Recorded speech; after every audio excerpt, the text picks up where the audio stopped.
So, coming right over, Edan Yago is founder at Cement, and he's been in this space since 2011. Alexey Pupyshev is the chief evangelist at Waves, right? Yeah? And Colin Platt, which is a toxic PTK maximalist. This is what you are, right? This is exactly what. Okay, so we're gonna kick this thing off. Okay, so let's just start. Why stable coins and not Venmo? Why do we need stable coins? Colin, let's start with you. We don't. Venmo's great. Venmo's great, so we don't need it. We Okay, don't need stablecoins. you done? Well, I think that's obviously factually incorrect. So it's clear that we need stablecoins. I started out deeply skeptical of stablecoins. And I think what has happened is I've been proven completely wrong. I was extremely skeptical of Tether. I think that going and re-centralizing a token on a crypto network makes no sort of purist sense. But if you actually look at it, the amount of utility is huge, which is why there's so many different stablecoins, which is why there's billions of dollars in Tether despite all of the risk. And the reason is that there's so much that you can't do with Venmo. Can you send funds to Bitcoin exchanges with Venmo? No. Can you send funds internationally to Bitcoin exchanges with Venmo? No. Can you get US dollar exposure without going through KYC with Venmo or with anyone except for stablecoins? No. And so it's the new euro dollar. Maybe we'll talk about the euro dollar in a moment, but you know, it's basically dollars which are not issued by the Fed or any American bank, are competing with the Fed and the American banks, and in that respect are one of the most amazing expressions of the opportunity in Bitcoin, blockchain, and open finance generally. So if at the end of the day we're just trying to recreate the Eurodollar system, what was that? That was a decentralized dollar, right? That was the first decentralization of the dollar. So dollars that were originally kept in London banks primarily, but other European banks following the Second World War by the USSR. So this was interesting. They wanted to keep it in London so that the US government didn't seize their dollars. They needed dollars, of course, because even back in the day, people would trade dollars. So I see the use for a dollar, and you can have a decentralized dollar in a London-based bank or in a Tel Aviv-based bank. Why not? But if all we're trying to do is create a new payment system, why do we need a new dollar at all? So the stable coin, the asset, the tether, whatever it is, you don't really need. You just need a new messaging system that allows us to send it back and forth. So maybe Venmo isn't good enough because it's not connected to these other exchanges. But that's only because people don't care enough to send Venmo in. But you know, if it's just a payments app. We have lots of those. We have APIs. So in Europe, in the European Union, we have PSD2, which is a new way to connect your bank with APIs and other things. And if there's really that much demand to send it in, great, they're going to use it. The only reason that people are using stablecoins, the only reason is because that's what places like Binance and Bitfinex accept, so that they don't have to have their own bank accounts and do KYC. You disagree? Yeah, I disagree. Okay. Just because, you know, it's not only about payments. It's also about programmatic money, right? So the dApps, decentralized applications, it's a source of new kind of applications. There is no central authority. There is no maintenance times, etc. You know, it just works. It works in decentralized manner, intended to be, you know, free, etc. without KYC, etc. But we need something for people, for users, something more stable than cryptocurrencies, because cryptocurrencies are mostly speculative, right? So this is a replacement, like just a temporary movement within this adoption. As you can see right now, all stable coins, which we can see right now, they will not be connected in dollar in the long-term future. They will be the same currency, you know, with some liquidity itself, with the you know, utility, etc. You were talking before about a specific stable coin. Yeah, it's actually about algorithmic stablecoins, mostly about algorithmic, because it's a new wave of how to create stablecoins. You shouldn't trust some sort of, you know, companies who have some funds in the banks, and you know, you have a risk to lose everything. I mean something new, which is connected to the local currencies right now, but they, you know, have a potential to be something itself, something self-organized in the future. So Can you define algorithmic stablecoins? algorithmic stablecoins means that for those collateral, you're using the crypto itself on the smart contract. Crypto-backed, like Yeah, like crypto, DAI. crypto collateral stablecoins. Okay. Is that even a stable coin? Yes. Everything. So crypto always have some value, right? There is no zero cost crypto on the market because all crypto on the coin market cap Yeah. in the top they will not go to the zero value, right? Someone trying to buy, speculate, whatever. There is liquidity. There is some value. So you can use this. How much is capitalization. BitConnect worth What? nowadays? How much is BitConnect worth nowadays? It's just pyramid. It's a Ponzi scheme. It's not about crypto at all. I mean, Doesn't it have a blockchain? Yeah. So let's ask the question. Let's ask the specific question. Colin or Edan, is crypto-backed stablecoin Yeah. something that you can actually do? Is that can happen? Stupidly inefficient. It's Stupid- stupidly inefficient. You need 150% minimum over collateralization, meaning you need to put $150 of ETH into Maker to get $100 out. So I That's think expensive, that- I and you think pay there's- 15% per year on top of that. Yeah, it's Let's a one let's of hear Edan. So I think there's two layers in which we can have this conversation. One conversation that we could be having is what are the different stable coins? How do they work? Are they technically proficient? Will they survive? Are they very risky? And the answer to all of those questions is there's lots of stable coins, many different ways of trying to create them. They're all incredibly risky, and the vast majority of them are extremely stupid, and I completely agree with Colin on that. However, I actually don't know that that's the best use of our time today, simply because each of them. Because we were all Yeah, tired. Because we agree they're all that's- stupid. Just Yeah, because of they're time. just stupid. You know, they say, there's this old line by Dostoevsky, every happy family is happy in the same way, every unhappy family is unhappy in a different way, right? So every one of the stable coins are unhappy in a different way. But what I think we can all agree on, what we're all happy about in the same way, is what is the big thing that we're trying to do here. And we're not trying to build a new payment system. We're not trying to optimize technologies. What we're trying to do is create a new monetary system. And in terms of that new monetary system, we've already managed to create something which has a lot of the features of a digital gold. But throughout the last 500 years, when countries and individuals and companies were using gold as a standard, they never actually transferred gold between themselves except in the most rare opportunities. And what they transferred between themselves were tokens which were tokens, or were monies which were backed by gold. And that allowed them not to have the volatility of gold. It allowed them to be easier to transfer and transact, and it allowed them to be So let me useful be on a the daily Udi basis. Wertheimer of this conversation. So why use blockchain? The reason to use blockchain is because blockchain is the only way to do that. And the fact that Udi asked, if Udi doesn't understand it, he doesn't understand blockchain. There's no way to create a non-state-based monetary system or a global monetary system. Because if you want to create something global, it needs to be supranational in terms of the way it's regulated and managed. There's no way of doing that without a decentralized technology to back it up. Not in the digital world. Gold does it in the physical world, but if we want to do it in the digital world, we need to do it on blockchain. That's the invention. That's why we're all here. And so if you already have Bitcoin, the pairing, right?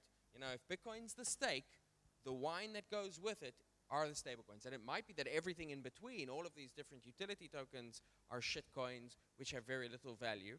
But if I were, to say that there are two things which are going to arrive and survive from this change in monetary policy, it's Bitcoin and stablecoins, which are going to be backed by Bitcoin and various other assets. So I'm rating ourselves.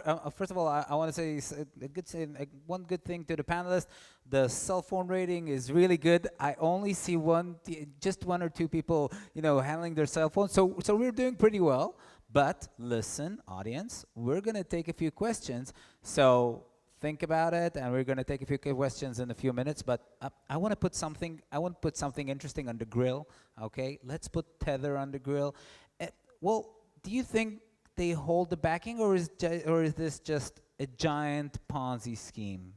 Let's start with Colin. You wanna Yeah, I- the toxic one. I think that they have approximately 75% of the assets in reserve held in cash or cash-like things, and the other 25-ish, and I'm rounding, I think it was 26, held in a loan within iFinex, between Tether and Bitfinex to cover a hole.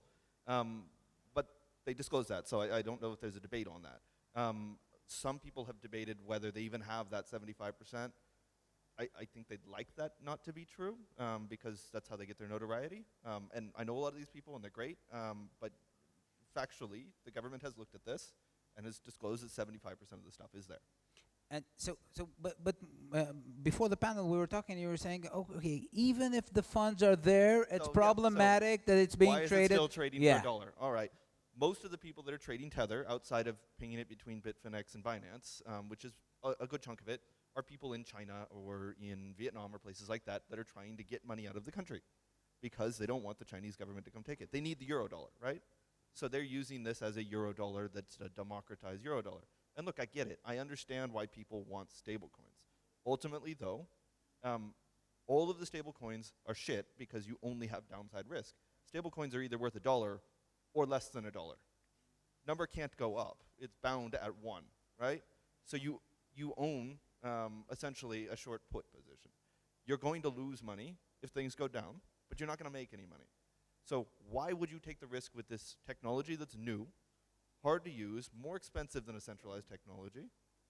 You can fix your Well, profit. I think that's an excellent point. It's stablecoins are completely but stablecoins are a completely different beast from everything else that we've known, because everything else people have been buying because they want to go to the moon. Whereas with stablecoins, what they want to do is they want to preserve wealth, and they really do only have downside.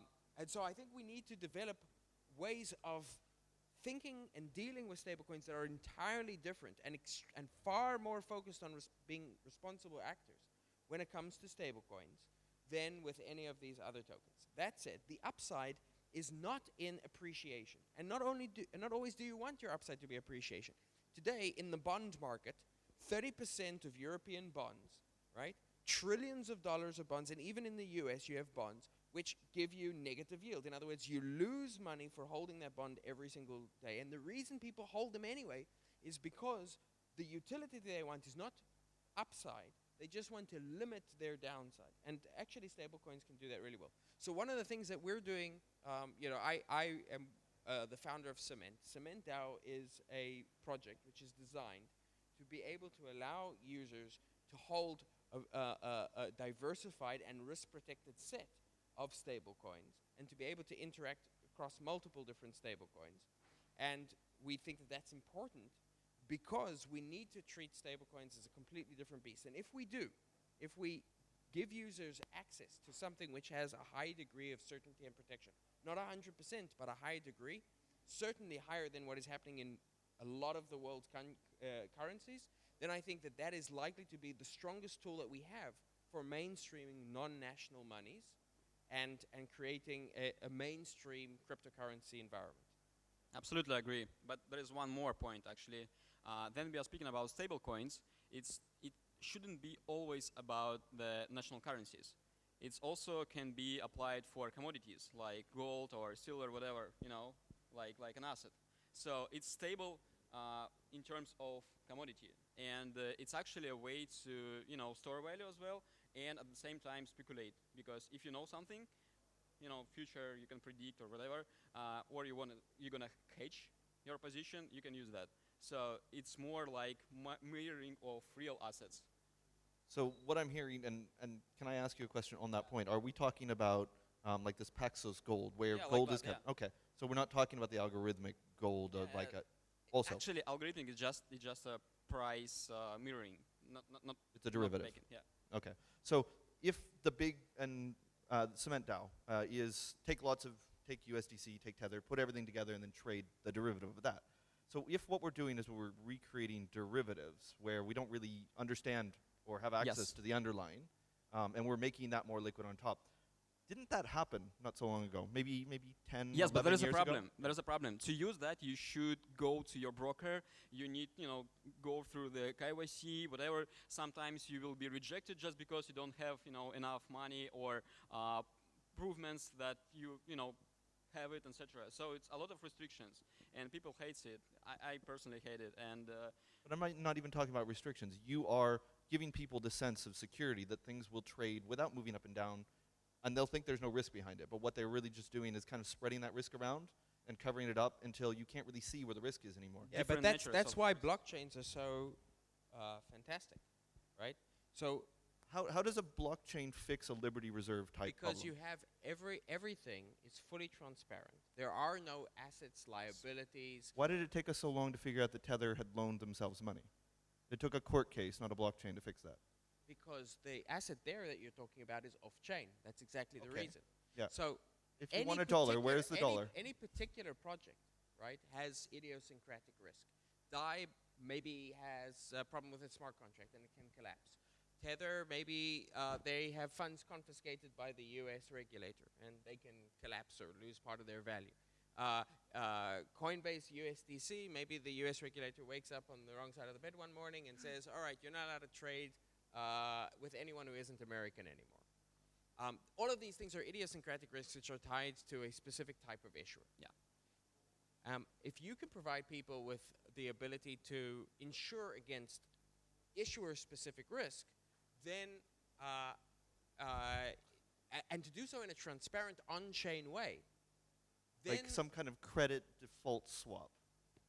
well, credit default swap. Oh, Credit that's default Interesting swap- interesting that you're credit saying default that. swap, right, is a fantastic tool. It's an insurance product, like right? a hammer is a fantastic tool. Yeah. And has been around for decades and primarily provided usefulness. But what happens is when Goldman Sachs get their hands on it and everything happens on their books, in their database that no one can see, then it's very easy for them to cook the books. Yeah. I think Which is why we're here for DeFi, And it's right? actually happened. We're looking for decentralized, Couple of open, years ago. transparent finance. Right, so you can see people sucking the money out of your DAO. Okay. Yes, exactly. If you see people sucking money out of the DAO, you pull out. Okay, so if we're talking about collapsing and collapsing, let's put collapsing on this table. And when you're talking about stable coins, you cannot not talk about Libra. So we have this giant coming into the room. Do you think that Libra can cause a collision, can cause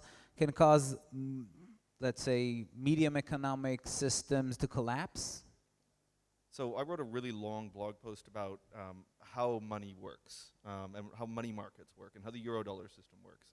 And if you do some really simple math on the Libra reserve, and you just assume it's going to be, I would say, reasonable, it could be as big as things like Alipay and Tencent. It's about $150 billion.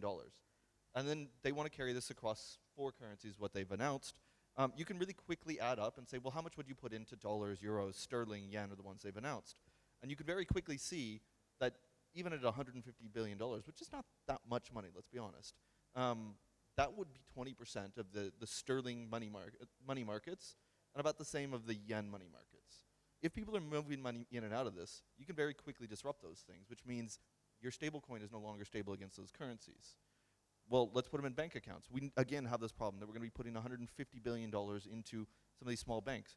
When we put them in euros, which banks do we put them in? Do we have to check those banks? How do we do that?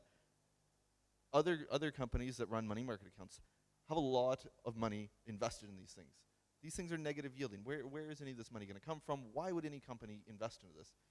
Economically, it's a fucking shit idea.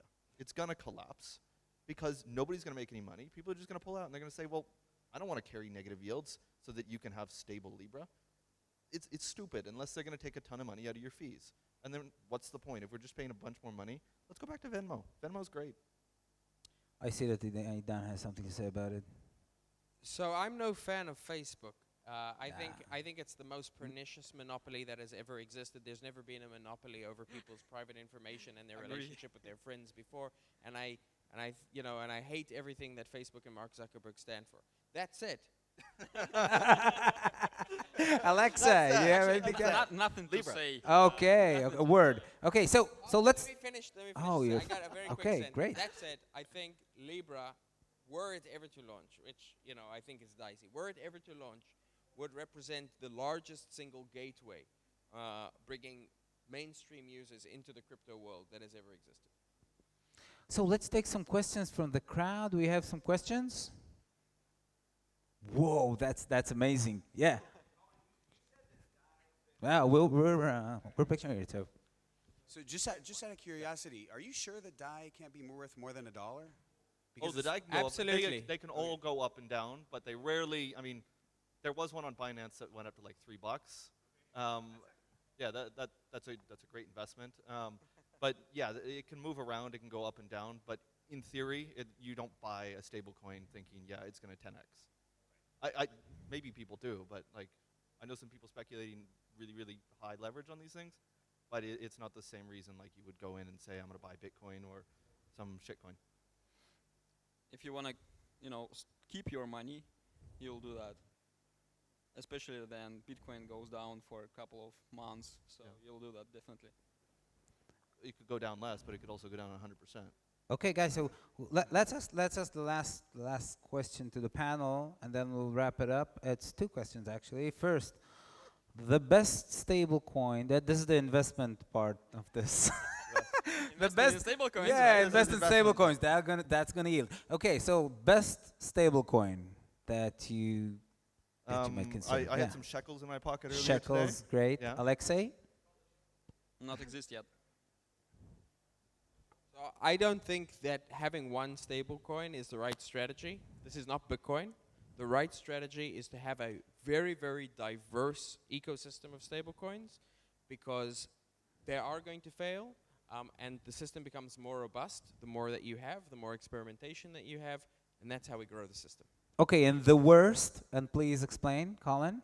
The worst stable coin there is. Tether. They're all bad, but Yeah, let's the go. worst- the Let's worst go is the DAI. deepest. The worst is DAI. Why? Oh, yeah, we're talking about. Yeah, it's expensive. You have to 150% plus collateralize, and I think the average, last time I checked, was about 300%. And you pay 15% annually to create these things.